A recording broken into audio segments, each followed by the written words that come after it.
en la medida de que, bueno, a partir de ahí vamos a poder manejar muchas de las situaciones que se puedan presentar en el paciente. Entonces nos toca ver a nosotros el día de hoy presión tisular de oxígeno cerebral, que estaría faltando ahí y un poco para darnos cuenta de la importancia que tiene el cerebro para nuestra vida, pues sabemos que la base, el motor que nos hace, si se quiere vivir, es el cerebro. Obviamente en coordinación totalmente estrecha con todas y cada una de las partes que tenemos en nuestra economía, ¿no? Entonces decimos, y eso son escritos hipocráticos que definitivamente se daban desde hace muchísimos, y Hipócrates fue quien lo dijo, ¿no? Entonces miren ustedes, dice, y los humanos deberían saber que del cerebro y de ninguna parte más tienen la dicha, el deleite, la risa, la broma, así como las penas, aflicciones, abatimientos y lamentaciones, y por él, en forma especial, adquirimos sabiduría y conocimiento, ver, escuchar y saber lo que es sucio y lo que es agradable, lo que es dulce y lo que no tiene sabor. Entonces, gracias a nuestro cerebro, nosotros podemos, pues, estar en contacto con nuestro entorno. Y en ese sentido, pues, básicamente nos interesa a que nuestros pacientes lo sigan manteniendo si es que lo han perdido en algún momento. Entonces, el neuromonitoreo, ¿no? Actualmente pues se da una serie de estrategias utilizando herramientas muy sofisticadas, muy modernas, para poder monitorear el cerebro, no solamente con lo que estoy viendo desde afuera, que son los signos y síntomas que pueda presentar el paciente, sino cómo está por dentro. Entonces, existe en lo que es el neuromonitoreo un monitoreo global, que implica pues que voy a ver el cerebro en macro, y un monitoreo local o regional que me va a permitir ver cómo está en determinados, en este caso, tejido cerebral.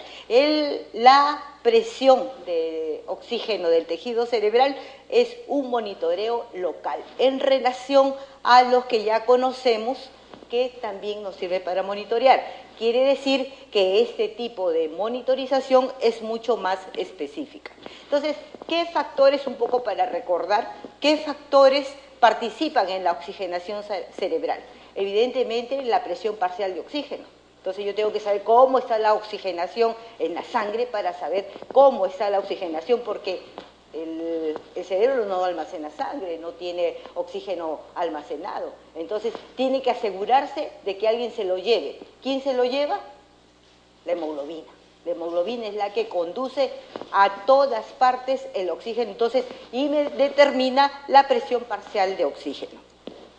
La concentración de hemoglobina, obviamente por lo que hemos mencionado, la afinidad de la hemoglobina por el oxígeno, y ahí vemos la curva de disociación de la hemoglobina que nos permite establecer en qué situación está el paciente bajo determinadas circunstancias. La presión de perfusión cerebral, importantísima, porque si no perfunde el cerebro, no hay la circulación, no hay oxigenación. Estado de la microcirculación cerebral, porque justamente a este nivel se van a dar todos los factores de autorregulación. El gradiente de difusión del oxígeno desde el capilar a la mitocondria, porque ahí ya estamos viendo consumo de oxígeno, porque en la mitocondria vamos a ver el consumo, y si hay problemas definitivamente vamos a tener un cerebro que está en deficiencia de oxígeno. Grado de consumo, la ratio metabólica del cerebro, porque eso es importante, cómo está el metabolismo del cerebro bajo las circunstancias que se puedan presentar. Evidentemente me va a dar situaciones muy especiales si el paciente está con fiebre, ¿no? El paciente, si está con fiebre, me va a dar una repercusión muy grande en lo que significa el cerebro. ¿Qué tipos de hipoxia cerebral podemos nosotros encontrar? La hipoxia isquémica, la hipoxia por baja extracción, hipoxia por Chant, hipoxia por disperfusión, hipoxia histotóxica por desacoplamiento e hipermetabólica, que al final hay un algoritmo que se le ha traído donde vamos a explicar cómo funcionan estos tipos de hipoxia.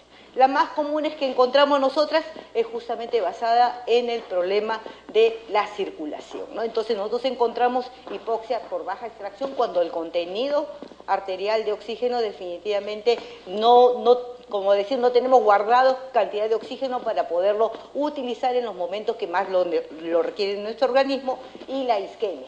Ustedes saben que todo proceso isquémico es reducción de circulación y de llegada de oxígeno a los tejidos. En este caso, el más noble evidentemente es el cerebro, ¿no? La presión tisular de oxígeno, ¿qué cosa es? ¿Qué cosa vamos a ver nosotros? Justamente la relación entre el aporte y el consumo, la necesidad. Ese es lo que nos va a dar esta medición. Este nuevo método de neuromonitoreo es para ver el metabolismo cerebral regional, que permite detectar precozmente las situaciones de hipoxia cerebral. ¿En qué se basa? Se dice, los gases en la superficie de un líquido con el tiempo se disuelven en el líquido, de modo que la concentración en el aire es igual a la concentración en el líquido. Quiere decir que el líquido y el tejido van a tener oxígeno medible que nos va a dar un indicador de cómo está la oxigenación. Entonces, la concentración en el líquido se mide como la presión parcial de gas expresado en milímetros de mercurio, en lo que significa como una presión, ¿no? El oxígeno disuelto en el flujo sanguíneo cerebral o el tejido cerebral, donde vamos a tener oxígeno, es una buena medida del oxígeno disponible para las células, ya que fácilmente se difunde a través de la membrana celular. Entonces, este tipo de medición se basa en principios físico-químicos de gases, ¿no? De lo que es todo lo que es el manejo de gases, tiene su base físico-química importante que utilizan en este tipo de monitoreo. Entonces, este sistema realmente no es nuevo, de repente es nuevo para nosotros, porque estamos atrasados como en 20 y tantos años en relación a Europa, ¿no? Si es que no es más. Entonces, esto ya ha estado siendo usado. Entonces, se utilizaba lo que le llamaban el electrodo de Clark, ¿no? Que en 1950 era la polarografía, y se utilizaba para medir la presión parcial de oxígeno en el tejido cerebral. Y esta área de medición de oxígeno es este cilindro de 5 milímetros de la punta y que es es de unos 7 milímetros de largo y 5 milímetros de radio. Entonces, este es el tipo de electrodo que se utilizaba, primero Clark y después lo modificaron. Como ustedes pueden ver aquí, Fleckenstein y colaboradores desarrollan la monitorización primero en animales, como toda investigación experimental, y con un Clark modificado. Ya más adelante, en 1991, me parece, Meckelberger y colaboradores ya lo iniciaron con los seres humanos, sugiriendo que este podría ayudar a prevenir eventos hipóxicos en pacientes neurocríticos. Esto ha sido, el primero ha sido en el año 90 y el segundo en el 93, que son, si se quieren, los niveles de evidencia en los cuales se establece que este tipo de monitoreo pues realmente tiene resultados positivos. Normal. Para establecer, se dice, la cifra, el valor normal de la presión tisular de oxígeno cerebral, realmente no hay una cifra así estándar. Se ha establecido como, si se quiere, un parámetro con la saturación venosa en bulbo yugular, que se establece que cuando está el 50% de la medida normal, más o menos es el 8,5 milímetros de mercurio que tiene oxígeno el cerebro. Entonces, ese es el parámetro que se establece para establecer si es grave o moderada o si está normal. Entonces, tenemos como normal de 15 a 30 milímetros de mercurio. De 10 a 15, un compromiso moderado. De 5 a 10, un compromiso grave. Menos de 5 definitivamente es un compromiso muy, muy severo. Entonces, nosotros vemos, de acuerdo a lo que les he mencionado, que es 8,5, que se establece como el parámetro para poder definir si está para arriba o si está para abajo. Entonces, acá tenemos como normal 15 a 30, miren el margen que se le da, el margen que se le va. Cuando es grave, estamos ya pensando en 8,5. ¿Por qué? Porque la saturación ya llegó al 50% también a nivel de la saturación venosa del bulbo yugular. Este tipo de monitoreo como indicador pronóstico, definitivamente, si yo tengo una presión menor de 10 en las primeras 24 horas, definitivamente es malo, es realmente malo y la mortalidad se va a incrementar. Si tengo una PTI 2 menor de 10 con duración mayor de 30 minutos, que se mantiene por 30 minutos, definitivamente también es un factor pronóstico muy grave y es definitivamente, me va a decir que este paciente está muy, muy próximo a de repente a un desenlace fatal. Cualquier episodio real de PTO2 menor de 6 milímetros de mercurio.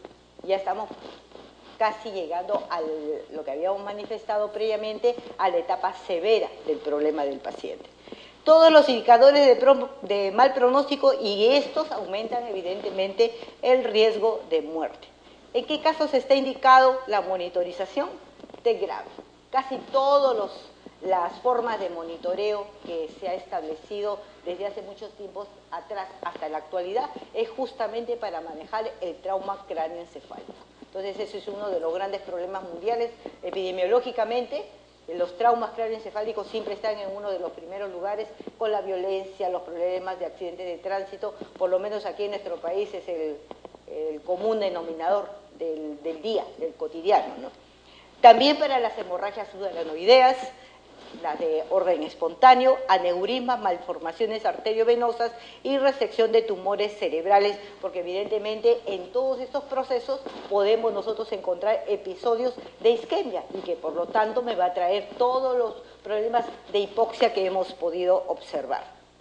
Ventajas de este tipo de monitoreo: fácil manejo, mantenimiento de la técnica también bastante fácil, ausencia de complicaciones relevantes relacionadas con la inserción, realmente no hay, es como una inserción de cualquier acceso periférico sin mayor problema, es fiable, es exacto en la medida, en todo el transcurso de los días. Capacidad también para detectar todos los tipos de hipoxia cerebral. Miren ustedes qué importante, porque hemos visto varios tipos de hipoxia, ¿verdad? Entonces me permite ver todos los tipos de hipoxia cerebral, con la excepción de aquella donde haya problema mitocondrial, donde haya ya un problema severo a nivel celular, principalmente la mitocondria, ¿no? Puede mejorar el pronóstico funcional de los pacientes neurocríticos porque me va a hacer un indicador. En el momento que yo encuentro una valoración por debajo de lo que esperábamos o por debajo de lo normal, definitivamente me permite actuar oportunamente. Está aprobada la validez también de este tipo de procedimientos y está a través de estudios, ¿no?, que se han hecho comparando solamente con el monitoreo de la PIC, el monitoreo de la PPC, vemos que realmente que mejora el pronóstico de los pacientes. Tenemos un estudio con 101 pacientes, con 20 pacientes, con TEC, en donde la medición incluyendo la microdiálisis. La microdiálisis es otro procedimiento también, una herramienta nueva, una estrategia nueva, muy costosa, por cierto, pero que está ayudando también y que creo que más adelante pudiera tener una mejor oportunidad en los países como los nuestros, porque realmente la microdiálisis me permite ver qué momento está de injuria del cerebro. Me permite ver qué neurotransmisores son los que están aumentando y que van a generar pues la cascada bioquímica que va en algún momento hacer morir el cerebro, ¿no?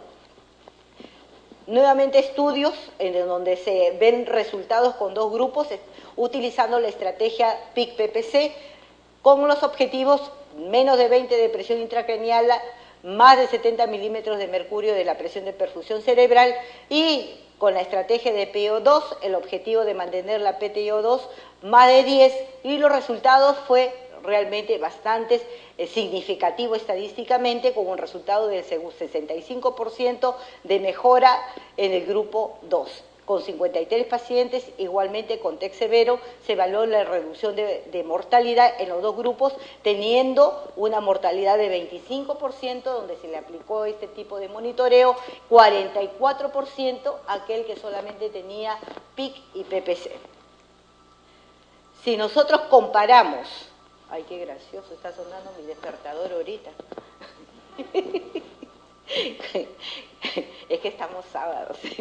Comparación de lo que significa la monitorización de la presión tisular de oxígeno cerebral versus la saturación del bulbo yugular de oxígeno. Tenemos primero la medición local, 17 milímetros de mercurio, perdón, milímetros cuadrados de profundidad porque es local, es en tejido, ¿no? El otro me da una medición evidentemente global, ¿no? Esta medición es exacta y válida, esta también lo es. Tecnología confiable también lo es. Este es muy invasivo, el otro es solamente invasivo, porque este va a tejido cerebral, por ello el dato es mucho más exacto, ¿no? ¿Qué equipos tenemos de monitorización? El LICOX y el Neurotren son los que más se usan en el mundo. Están saliendo otro tipo, pero definitivamente, al parecer, el LICOX es el que tiene más del 90% de uso, porque evidentemente da mejores resultados. ¿Qué tipos de catéteres tenemos para poder realizar este tipo de procedimiento? Al igual que todos los procedimientos invasivos, los catéteres son muy similares, ¿no? Son bastante similares, casi la estructura es la misma, varía el material de unos a otros, y acá tenemos nosotros que podemos seleccionar nuestros catéteres de 1 lumen, de 2 lumen, de 3 lumen. Aquí ya va definitivamente a la necesidad que tengamos nosotros, el facultativo, para conocer cómo está la situación del paciente. Tenemos de 1 solo lumen, que solamente me va a dar oxígeno. Tenemos de 2 lumen, o bilumen, que me va a dar oxígeno y temperatura, de 3 medidas, pero de 2 lúmenes. Acá tenemos oxígeno más temperatura y la PIC igualmente. Y de 3 lúmenes independientes, me va a dar oxígeno, PIC y temperatura. Todo lo que debe tener este equipo de monitorización, el introductor, el conector, el estilete, perno, broca, en fin, todo lo necesario para poder realizar el procedimiento. No, yo creo que está de más mencionarles que este es un procedimiento eminentemente médico, ¿no? Eso lo ejecuta. Quien asegura, quien garantiza que este procedimiento va a estar libre de toda complicación es la enfermera, ¿no? Nosotros tenemos que garantizar que todo lo que le estamos brindando para que haga el procedimiento el médico esté bajo todas las normas de bioseguridad, ¿no? Que sea un equipo sellado, que tenga el aislamiento del caso y que la indumentaria que use el médico sea la que evite las barreras de protección, que eviten las complicaciones, sobre todo las infecciosas, ¿no? Entonces, ¿cómo se realiza el procedimiento? Para conocimiento, porque en la medida que esto es netamente médico, ¿no? Entonces nosotros tenemos nuestra persona y en primera instancia tenemos que ver, se dice que ya no se usa el rasurado, ¿no? Se usa el cortado o la depilación, ¿no? Con cremas. Esto a veces, por lo menos en las realidades nuestras, depende de quien va a ejecutar el procedimiento, que es el médico. Hay médicos que quieren el rasurado de la cabeza. El pelo de la cabeza es diferente también del vello que hay en el resto del cuerpo. A otros el recorte es suficiente, y el recorte evidentemente para que quede prácticamente nada de pelo, ¿no? Y en la depilación, que también en la cabeza es bastante difícil, por lo menos en mi experiencia, los médicos buscan el rasurado con máquina. El rasurado con máquina, no es el recorte, sino rasurado. Entonces, establecemos eso como tiene que ir en la sustancia blanca frontal, ubicamos a 2 centímetros de la línea media y frente de la sutura coronal en territorio frontera entre la arteria cerebral anterior y media. El catéter debe ser posicionado en el área de tejido no lesionado, eso lo sabemos definitivamente, y el médico también obviamente tiene que saberlo, que tiene que ser un área limpia y sana, ¿no? Limpia y sana, que esté en un área de penumbra próxima a la lesión encefálica y evidentemente evitando áreas de contusión y hemorragias en la tomografía. El procedimiento, la limpieza, la asepsia, la infiltración del anestésico, la colocación de los campos, que es muy importante, la incisión en la piel, colocar el tope en la mecha, porque yo tengo que ver la profundidad que va a ir, para poder medir la profundidad, porque definitivamente no le vamos a poner pues más de lo que realmente debe tener, ¿no? Se realiza la trepanación en el cráneo, se lava con solución salina normal. El médico hace la incisión en dura madre, se coloca el perno, se retira la guía del perno, se coloca el introductor de la presión de oxígeno tisular cerebral. Bueno, esta ya es la parte técnica médica, le da el giro, se retiran las guías, las dos guías que tenemos, y ya vemos los sensores de oxígeno, temperatura y presión intracraneal que vamos a colocar. Se coloca el sensor de oxígeno, se enrosca, el sensor de temperatura, el del PIC, y nuevamente se da vueltas para poder apretar y que quede ajustado el sistema. El máximo del introductor es de 2 milímetros, el radio de medición 14 milímetros. Se conecta el cable de PIC, temperatura y oxígeno y ya lo colocamos en el monitor. Entonces queda así nuestro paciente instalado su monitoreo de presión a las máquinas que tenemos para poder hacer el monitoreo. Y esa es un poco la situación del paciente con una gran operación que tiene y que nuestro monitoreo postquirúrgico, puede ser hasta durante el acto operatorio, puede estar en esa ubicación. Todo esto lo que nosotros podemos utilizar con nuestros pacientes, este tipo de monitoreo que es muy importante porque nos va a permitir realmente ver la situación de él. La imagen tomográfica es como ustedes la están viendo aquí, porque en la tomografía tenemos que ver cómo es, si se quiere, control de calidad de cómo ha quedado este procedimiento. La aplicación clínica es, habíamos dicho que es en todo tipo de hipoxia, ven en cualquier situación del paciente y realmente nos va a ayudar muchísimo. Y este es un algoritmo que me parece muy interesante, en la medida, tiene dos partes, una parte es la parte técnica si se quiere y la otra la parte clínica, ¿no? Esta parte técnica nos da un valor, ¿no?, que está menos de 15, o sea que está por debajo de lo normal o igual a 15. Entonces, técnicamente lo que yo veo es si la ubicación es correcta del sensor. Si no es correcta, bueno, tenemos que recolocar el sensor. Si es correcta, tenemos que ver cómo está el running si es que está realmente finalizado. Si es no, tenemos que esperar 2 horas para estabilizarlo. Si es sí, hacemos el test de hiperoxia en el paciente. Si es no, colocamos el nuevo sensor. Si es más el valor real de esa hiperoxia, si yo hago el test de hiperoxia, me sale un valor real y este está menos de 32, definitivamente, si no tiene menos de 32, o está dentro de lo normal, que voy a hacer con este test de hiperoxia, voy a ver cómo está la PIC. Si es más de 20, si tiene más de 20, estoy frente a una hipoxia isquémica.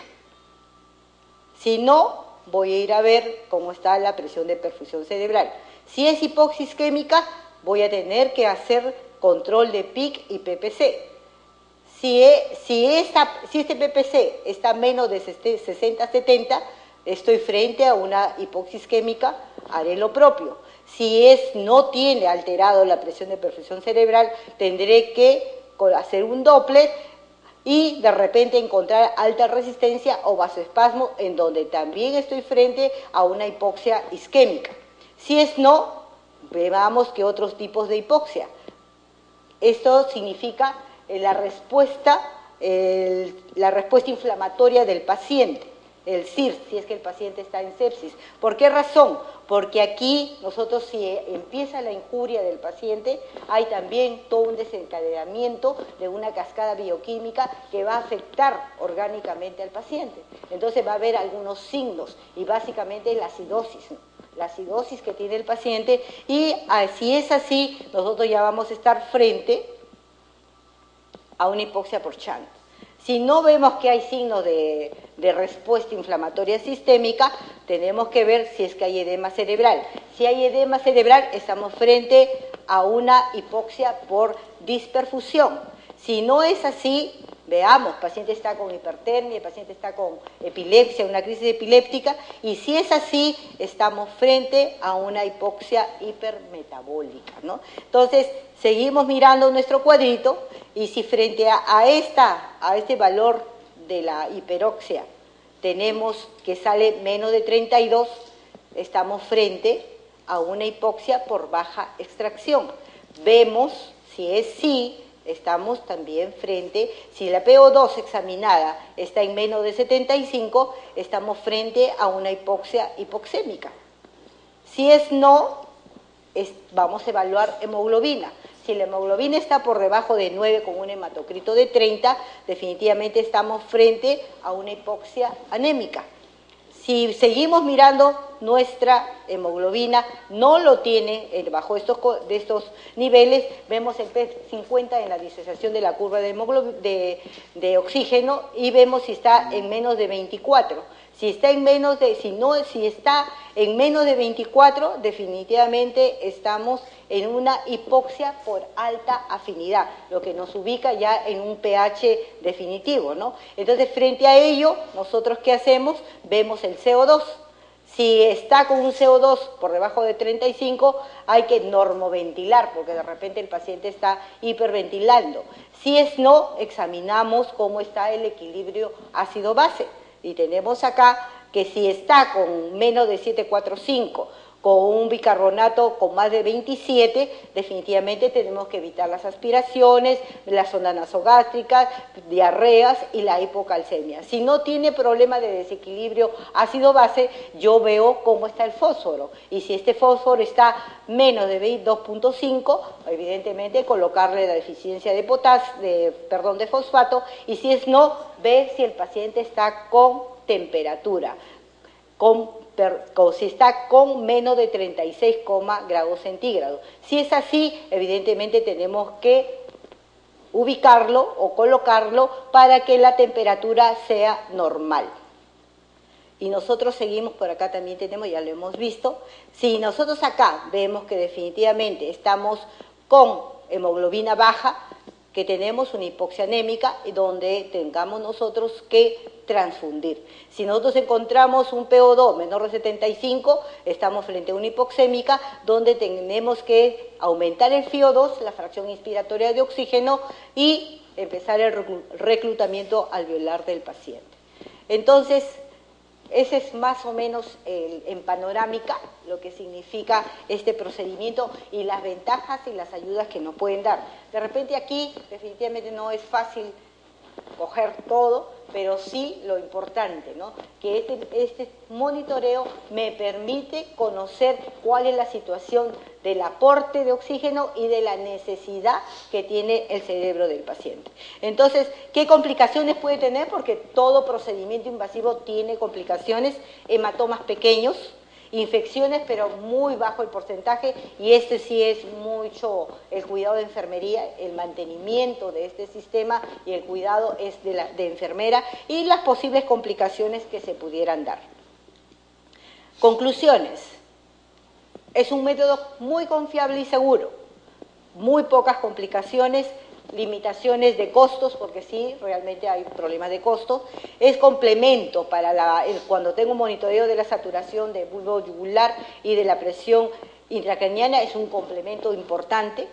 Es importante en la toma de decisiones terapéuticas y es un indicador de pronóstico. Entonces, definitivamente vemos que es un procedimiento que no es difícil, es fácil y nos va a dar la oportunidad de tratar mejor a nuestros pacientes. Entonces, he corrido. Ustedes ven cómo ha avanzado la neurocirugía, ¿verdad? Ha avanzado así tremendamente. Nosotros, así antes se operaba, pues, ¿no? Y nosotros, nuestros incas, hacían la trepanación del cráneo con sus instrumentos de aquella época, y aquí en el Perú hemos tenido en algún momento, lo recordarán las colegas y los colegas, que hemos tenido un momento en que muchos neurocirujanos en provincias utilizaban todo el equipo de carpintería, porque no tenían forma de operar, ¿no? Entonces le daban el manejo, obviamente, de la asepsia, la esterilidad, pero eso es lo que usaban porque son muy parecidos, ¿no? Traumatología y neurocirugía usan herramientas realmente, ¿no? Usan herramientas. Entonces ha avanzado tremendamente, miren ustedes cómo se hacía, y creo que solamente le daban su alcohol ahí para que lo tome, ni siquiera para echarle, ¿no? Para que lo tome, para que no sienta tanto dolor, ¿no? Entonces hemos avanzado tremendamente. Entonces, ¿hacia qué, no? Esta terapia dirigida para injuria cerebral o aguda requiere de un adecuado neuromonitoreo multimodal. ¿Para qué? Para detectar, prevenir, tratar, impedir la lesión secundaria, que muchas veces es lo que mata al paciente, ¿no? Entonces, todo esto va orientado a evitar la lesión secundaria para mejorar resultados, disminuir mortalidad y, muy fundamental, disminuir también discapacidad. Y para terminar, yo siempre con mis dichos, la vida carece de valor si no nos produce satisfacciones. Entre estas, la más valiosa es la sociedad racional que ilustra la mente, suaviza el temperamento, alegra el ánimo y promueve la salud. Thomas Jefferson. Bueno, y les dejo, lamentablemente no se ve por acá, vamos a ver, para verlo.